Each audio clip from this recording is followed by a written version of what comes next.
les aliments, c'est toujours bon, que tu n'es jamais capable de te contrôler, qu'il faut que tu finisses toujours tes assiettes, que tu te considères comme une personne gourmande et malgré tout ça, que tu désires diminuer tes portions, bien, la prochaine capsule est pour toi. On s'en parle dans quelques minutes, mon top 5 des trucs pour diminuer les portions.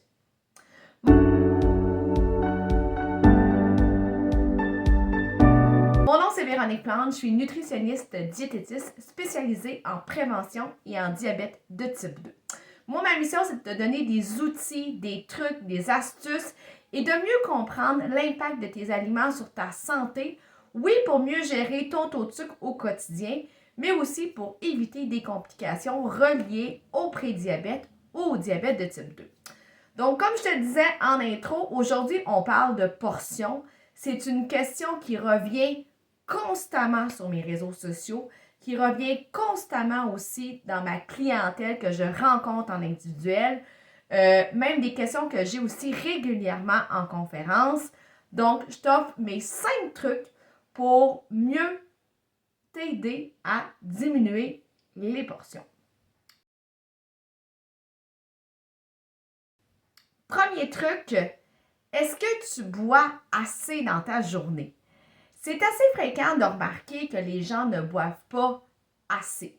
Je te rappelle que le volume de liquide qu'on veut avoir dans notre journée doit être principalement d'eau, soit d'eau froide, d'eau chaude, d'eau tiède, d'eau pétillante, d'eau citronnée.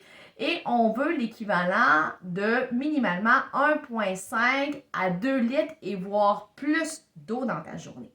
Si tu ne bois pas suffisamment, bien, le risque numéro 1 qui te guette, c'est la déshydratation. Et lorsqu'on est déshydraté, bien, on a une baisse d'énergie.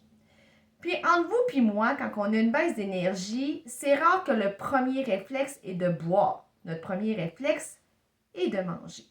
Donc, première stratégie pour diminuer les portions, est-ce que tu bois suffisamment dans ta journée?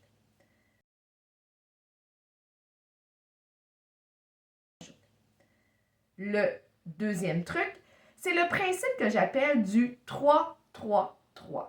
Est-ce que tu prends 3 repas par jour, espacés de 3 à 5 heures, et est-ce que tu intègres jusqu'à 3 collations dans ta journée? Ce principe-là va te permettre de mieux contrôler ta faim. Parce qu'on va se le dire, lorsqu'on a faim avant un repas, ça va être difficile de se limiter au niveau des portions parce que plus on a faim, plus on est impatient, plus on est irritable, plus il y a une urgence de manger. Donc, si j'ai très faim, je vais manger plus vite et je vais possiblement manger aussi des plus grosses portions. Alors que si tu appliques le principe du 3-3-3, manger 3 repas, aux 3 à 5 heures et intégrer aux besoins des collations entre tes repas si tu ressens la faim, bien, tu vas arriver au repas ou à la collation beaucoup moins affamé. Et quand on est beaucoup moins affamé, bien, c'est plus facile d'avoir des portions dites raisonnables.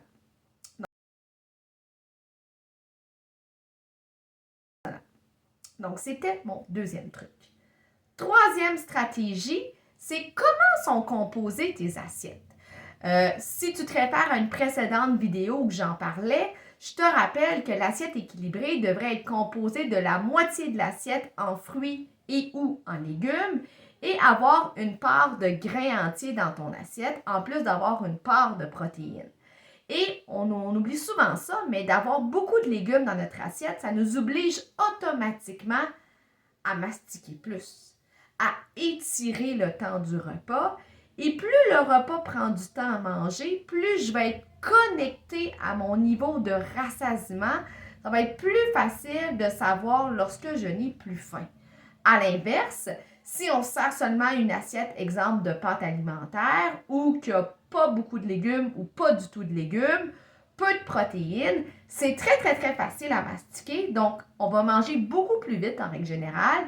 Et quand on mange plus vite, bien, le cerveau n'a pas le temps d'analyser le contenu exact de notre estomac. Donc, on finit notre assiette au bout, exemple, de 5-6 minutes. On a encore faim parce que le cerveau n'a pas analysé la situation et on va se resservir. Alors que si on aurait pris la même assiette de pâtes, mais accompagnée d'un sauté de légumes ou accompagnée d'une soupe aux légumes en entrée ou d'une salade, pas sûr qu'on va manger la même quantité, du moins, je t'invite à faire l'expérience. Donc, troisième point, ton assiette ressemble à quoi?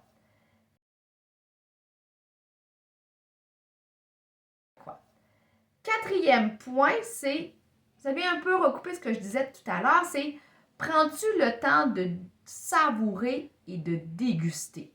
Oui, manger, c'est un plaisir de la vie, mais si on mange vite, on ne savoure pas, on ne déguste pas et on va en vouloir toujours plus. Alors que si on prend le temps de bien mastiquer, de prendre connaissance de nos saveurs, de nos textures, des arômes dans notre bouche, à un moment donné, on va se rendre compte que ça goûte plus rien.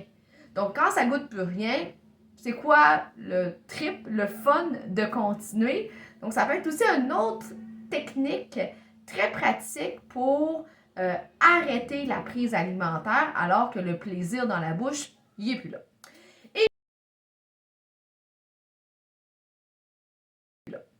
Et finalement, le dernier truc, c'est, je t'invite à te questionner si tu as des interdits alimentaires.